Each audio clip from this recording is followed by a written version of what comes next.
Welcome to the Rim Break Rodeo. We hope this video helps. You start by opening the PDF in an editor that lets you add links. Acrobat and many free tools will work.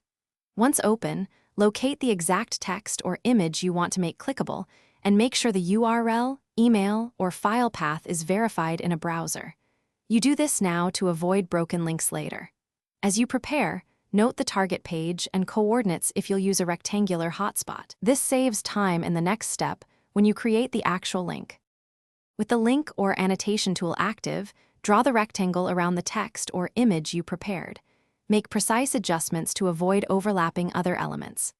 Next, choose the action type, open a web page for URLs, go to Page View for internal navigation, or open a file for attachments, and paste the exact address or select the page.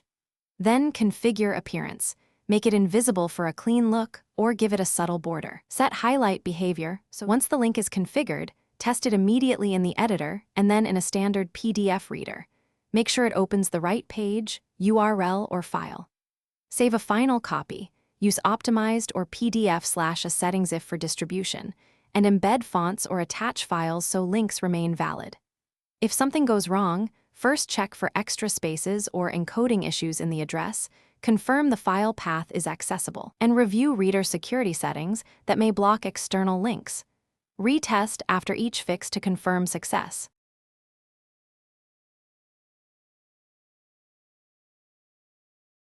Thanks for watching.